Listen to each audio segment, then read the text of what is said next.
Hello বন্ধুরা, আসসালামু আলাইকুম and welcome to my channel a day of daily life. আশা করি আপনারা সবাই ভালো আছেন এবং আলহামদুলিল্লাহ আমিও ভালো আছি। তো চলে আসলাম আরেকটা নতুন ব্লগ নিয়ে এবং সবাইকে আমার ব্লগের শুরুতেই জানাচ্ছি মাহে রমজানের অনেক অনেক শুভেচ্ছা। আশা করি এই পর্যন্ত যে গত 14 রোজা গেল আপনাদের সবারই খুব ভালোভাবে রোজা গিয়েছে এবং সবাই খুব ভালোভাবে আল্লাহর কাছে অনেক ইবাদত বন্দেগী করেছেন। তবে আমার জন্য একটু দোয়া করবেন আল্লাহর কাছে। তো চলুন তাহলে আজকের ব্লগটা শুরু করা যাক। তো 2 দিন আগে আপু এসেছিল বাসায়, অনেকদিন পর বাসায় আসতে। ওকে আসলে রোজার শুরুতে আসতে বলা হয়েছিল, বাট ও কাজের জন্য আসতে পারে নাই। তো সেদিন ও বাসায় আসলো আর আমি চিন্তা করলাম এতদিন পর যখন আপু আসলো একটু তো স্পেশাল খাতিরদারি চলে। তো এই তো তার জন্যই আর কি, মানে স্পেশাল খাতিরদারি তো আর কিছু করিনি, নর্মাল কাজই করছিলাম যাকে। তো তার জন্য একটু চিকেন ফ্রাই করলাম, যেহেতু সবার জন্য রেখেছিলাম। আর ও এতদিন পর আসলো আর আমি তো টুকটাক কিছু বানাই। আমার বাসায় আবার আমি কিছু বানালে অন্য কেউ খাক আর না খাক, যাই বলুক না কেন, আমার বোন কিন্তু সবকিছুই খেত এবং মোটামুটি প্রশংসা হোক খারাপ হোক সবই করতো এবং মানে এক্সাক্ট রিভিউ যেটাকে বলে সে সবসময় সেটা দিত। এবং যেহেতু মাশাল্লাহ সে খেতে খুব পছন্দ করে, তাই আমি যাই বানাইতাম সে সবকিছুই খায় সবসময়। তো সেই জন্য ও যখন আসলো কিছু তো একটা স্পেশাল করতে হয়, বিশেষ করে আমি যা বানিয়েছি তা তো ওকে খাওয়াতেই হয়। তো এই তো সেজন্যই ওর জন্য ওই দিনকার চিকেন ফ্রাই করলাম, তারপর যে চিকেন আলু টিকিয়া ছিল সেটা দিলাম। আর এই তো ফলমূল কেটে আসলে তারপর ইফতার রেডি করছিলাম। আসলে অনেকদিন পর সে আসলো, তো দেখা গেছে একটু গল্প গুজব করতে করতে দেরি হয়ে গেছে সেদিনকে ইফতার তৈরি করতে। আর সে আসা বলে কথা না, আসলে সবসময় দেখা যায় কি একটু আলসি করে দেরি করে শুরু করতে করতে শেষ পর্যন্ত ইফতার রেডি করতে দেরি হয়ে যায়। তবে হ্যাঁ, এখন আর চুলার দোষ দিব না, যেহেতু এখন আমাদের সাথে ইন্ডাকশন কুকার আছে, তাই এখন আর চুলার দোষ দিব। তো এই ছিল আপু যেদিনকে আসে সেদিনকার ইফতার। আমি একটু চিকেন ফ্রাই করলাম আর আলু টিকিয়া করলাম, আর বাকি যা ছিল তা ছিলই। আর আমার আম্মুর রেগুলার খিচুড়ি তো ছিলই, খিচুড়ি না অ্যাকচুয়ালি চাল বিরিয়ানি ছিল। তো এই ছিল আমার সেদিনকার ইফতার। আর তারপরে সে ওই দিনকার খুব মজার বগুড়ার দই নিয়ে আসলো। তো সব ইফতারি শেষে সেদিনকার মজার বগুড়ার দই খেলাম সবাই মিলে। দইটা অসম্ভব মজার ছিল, সে মেবি দই ঘর থেকে নিয়ে এসেছে।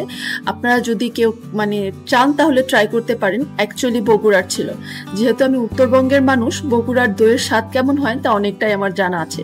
সো দইটা জেনুইনলি অনেক ভালো ছিল।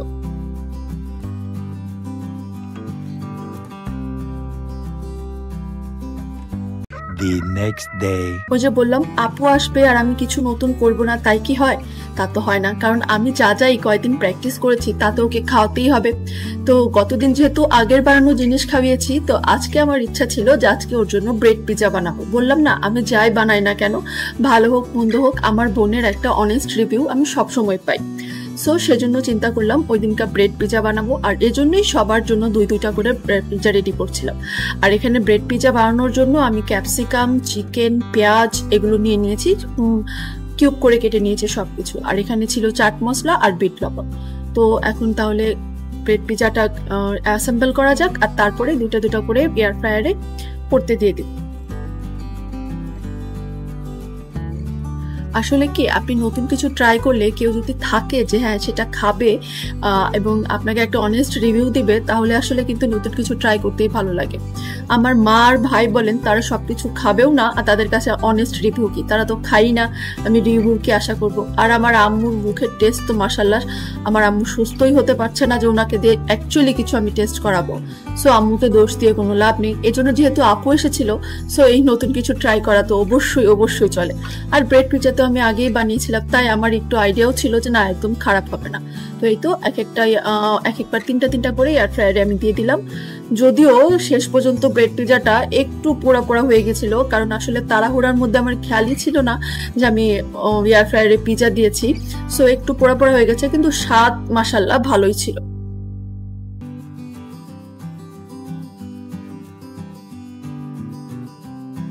যারা ইফতার বানাতে পছন্দ করে আমার মনে হয় তারা সবসময় নতুন কিছু না কিছু ট্রাই করে। বিশেষ করে ইচ্ছা হয় যে প্রত্যেকদিন ইফতারে একটা না একটা কিছু নতুন আইটেম রাখে। তা যতই আলসি লাগুক না কেন, ইফতারের টাইমে মনে হয় কি যে মানে অনেক শক্তি চলে এসেছে। ইফতারের পরে যদিও টায়ার্ড হয়ে যায়, কিন্তু আগে মনে হয় যে না অনেক শক্তি এসে পড়েছে গায়ে, এবং কিছু না কিছু একটা নতুন তো ট্রাই করবোই।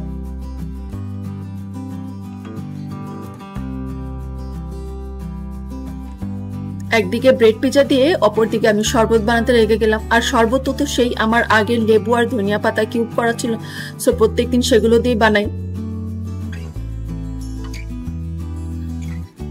আসলে আমার বাসায় এগুলো ইফতার রেডি করা এগুলো আমার খুবই পছন্দের কাজ। সো দেখা যায় কি আমাকে যদি আম্মু আর আপু কিছু হেল্প করতেও আসে, তাও মনে হয় আমি বলে দিই না আমি সব করবো। যদিও আমি রাগারাগি চিল্লাচিল্লি করতে থাকি এত কাজ কি করব না করব, তবুও আমার মনে হয় যে ইফতার রেডি করতে আমার খুবই ভাল লাগে। তবে এবার কিন্তু প্রত্যেক দিনই আম্মুর হেল্প ছাড়া আমি কিছুই করতে পারছি না। কেন জানি ইফতারের টাইমে অনেক বেশি অলসতা চলে আসতেছে আর দেরি করে শুরু করতেছি। সো প্রত্যেক দিনই দেখা যাচ্ছে আমি একদিকে রেডি করি বা কিছু করি, অন্যদিকে আম্মু হেল্প করে। হয়তো আমি শরবত বানাচ্ছি তো আম্মু অন্য কিছু চলে আসছে। ও আপু আবার সেদিন বাইরে থেকে আনারস নিয়ে এসেছিল, আনারসগুলো কিন্তু খুব মিষ্টি ছিল।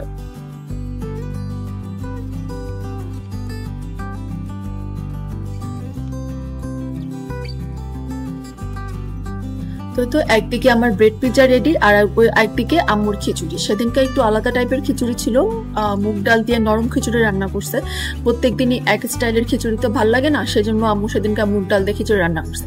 আসলে ইফতারের মধ্যে অনেক কিছু খাওয়া হয় তো দেখা যায় কিছু না কিছু পেটের সমস্যা থাকেই।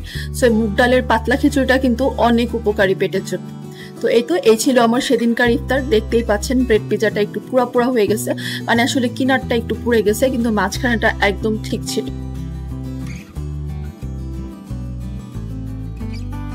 আলহামদুলিল্লাহ সবাই খুব ভালো মতো সেদিনকে ইফতার করেছে এবং ব্রেড পিজার টেস্টটা অনেক ভালো ছিল।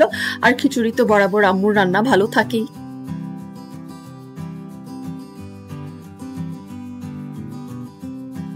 The next day. সো আজকে আরেকটা নতুন কিছু ট্রাই করার পালা। এর আগে আমি আলুর দম আর লুচি বানিয়েছিলাম, আলুর দম আম্মু রান্না করেছিল আর সেটা দেখে আমি লুচি বানিয়েছিলাম। তো আজকেও চিন্তা করলাম তাই করব, কিন্তু আজকের প্ল্যানটা পুরাই ফ্লপ ছিল। একে তো আমি আটাটা গুনে বেশিক্ষণ রাখিনি, যার কারণে লুচিগুলো তেমন একটা ফুলেনি। এরপরে আমি মানুষের তুলনায় লুচি পরিমাণ করে ফেলেছি কম, আর ইফতারের আগ মুহূর্তে করতে গিয়ে একদম হজবরলে পাকিয়ে ফেলেছিলাম।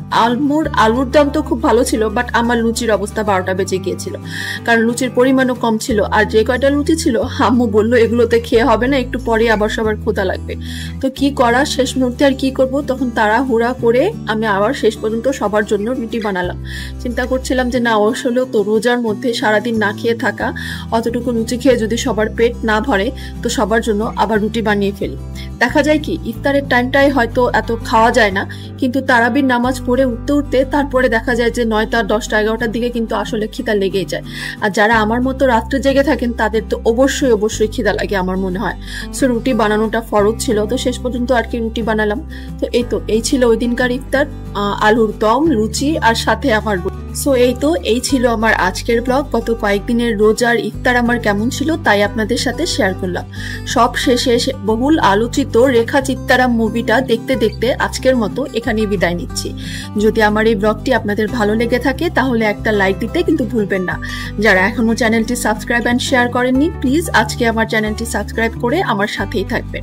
আমার পরিবারের জন্য দোয়া করবেন, নিজের পরিবারের খেয়াল রাখবেন। আর আপনাদের ইফতার কেমন যাচ্ছে, রোজা কেমন যাচ্ছে আমাকে কমেন্ট করে কিন্তু অবশ্যই জানাবেন।